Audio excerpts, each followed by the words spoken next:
This story is of an older country gentleman, Theodore Reynolds, who walks into a sophisticated big city bank. Theodore Reynolds, an elderly country gentleman, walks into a luxury big city bank and is treated with contempt by his workers. He is forced to flee, but a stunning revelation puts him in a bind. Reynolds loved country life but refused to indulge in frivolities such as costly vehicles and homes. A gang of outlaws smashed through the Reynolds ranch's driveway gate and demanded money from the crop, robbing Theo, the son of a farming couple.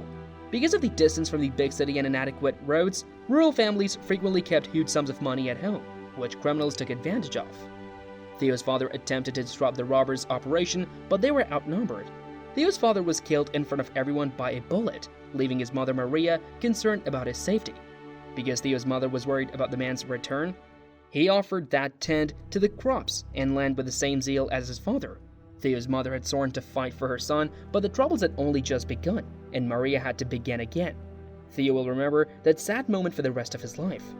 This year's harvest had been one of the lowest in the previous 5 years, and she still didn't know how to run the ranch without her husband. When she traveled into town to visit a bank, she was turned down for a loan. She was first and foremost a woman, a widow with her infant. Second, Maria was just a poor peasant who, according to legend, couldn't handle the farm without her husband. All of these factors raise the likelihood of the bank not receiving the loan's funds.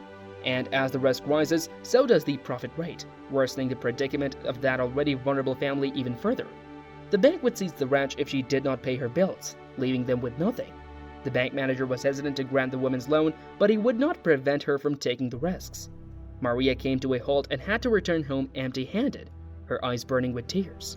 She was in severe need of help and didn't know where to turn. 2 days later, she learned that a restaurant owner in town hired farmers' land, such as the Reynolds families, to grow foods for his business and other partners in the area. This lease was not overly expensive. Furthermore, Maria and Theo would be mercilessly abused in order to make those lands pay.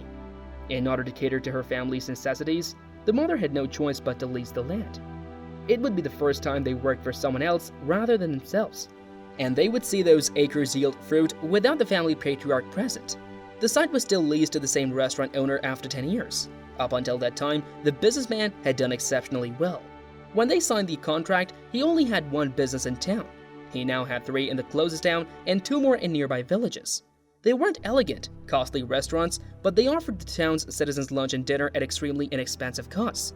All of these restaurants were known for delivering fresh, high-quality meals with practically all of the vegetables grown on the Reynolds land. Theodore was required by his mother to attend school on a regular basis and to study at home whenever possible. Because his father was unable to study, Mary remarked that this was what his father would want, and his mother did everything she could to guarantee that her late husband's wishes were achieved. However, at the age of 17, Theo decided to discontinue his studies and devote himself totally to the ranch. His strategy was to recover possession of the farm and resume producing for the family's profit first, putting the local businessman second. As soon as he finished high school that year, he put on his best trousers, his spurt boot, and his father's hat and rode into town. The owner of the eateries was furious when Theo revealed that the lease on the land would not be extended. This young cowboy made the businessman nervous. He was just a kid. He planned to build a family business only on the basis of his diploma. The man argued that he had always been fair to the Reynolds and that they had received a decent deal. His restaurants were doing well, his vegetables were being complimented, and the family was always paid on time. Theo acknowledged that he was grateful for the 10 years of teamwork and that they could continue to feed him if he wanted, but his family would come first. It was time for the Reynolds ranch to charge a more acceptable price for their produce, and Theo was determined to go above and beyond to make his proposal a reality. The management yielded when he realized how determined Theo was, and the contract was not reviewed. By the end of the month, the youngster and his mother would have fully owned and cared for the land. He felt victorious after taking the first step towards his family's emancipation. The young man, however, had no idea what he had gotten himself into.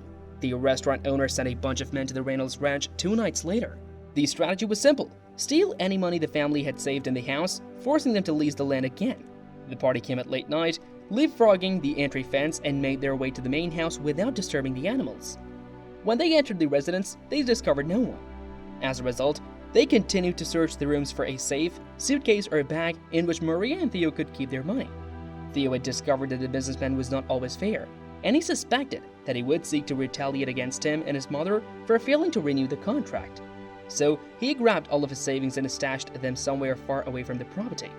He and his mother also stayed away and slept on a neighboring farm.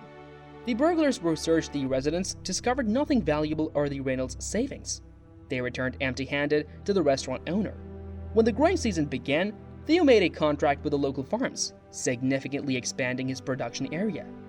Throughout the year, weather conditions were favorable, and crop yields exceeded forecasts. Theo and Maria earned 3 times what the restaurant's owner had previously paid them. The young man had huge intentions, so he went into town to request a loan from the bank. If he could acquire the investment capital, his plans would move forward. However, the bank declined the loan once more. This time, the manager thought Theo was too young to lead the ranch in its expansion plans for the next 5 years. "Boy, come back when the ranch has the liquidity to afford our profit rates," he was instructed. Theo felt outraged and determined that one day he would open his own bank to assist and invest in other small farmers like himself. The manager laughed and wished the young man the best of luck. Theo remained focused on his work. The Reynolds resumed the approach that had worked so well in previous seasons, and they were always able to find good partners in the region's fields and buyers in the nearby cities. They steadily increased the size of their plants and purchased more land. In the midst of all of this, Theo married a lovely woman, the daughter of a farmer near the state line. After 15 years, they were already successful dairy cattle farmers. Maria was now an elderly woman who was proud of what they had accomplished and how they were now able to support not just themselves, but also the many families of their employees. Theo could see growth coming to the farm, but he was opposed to all of the new amenities that were invented. He liked horseback riding and didn't have a car. To bring comfort and less disruption to his family, Theodore Reynolds plans to relocate to the state capital. During their 3-day visit, he employs a car salesman to drive Maria, Theo, and his wife. Theo is initially skeptical of the bank's ability to diversify, but after months of bargaining, he decides to go with the local bank. Theo walks into the bank dressed in his normal cowboy garb and is taken aback by the gathering. He is asked for his password, but the bank requires him to be a key account holder. Security guards question Theo and demand evidence of his identity. Theo refuses to show any documents, but the goons finally pull him away. Theo adds that he owns the bank and works as a banker, providing small farmers and ranchers with special credit lines and investment options. However, the bank's officials are suspicious of Theo's presence and demand an explanation. Theo cautions everyone to adjust to the new environment, as the bank will now prioritize rural farmers and ranchers. Theo is relocated to a remote farmer-only service, but her manager tells her that leaving the company could be bad for her. The bank continues to lend money to farmers and ranchers, but Theodore Reynolds still lives on the ranch. The bank's success can be credited to the assistance offered by its staff, who are dedicated to assisting farmers and small producers in improving their lives. Theo hopes his father is watching from a safe distance and cheering on Theodore Reynolds' accomplishment.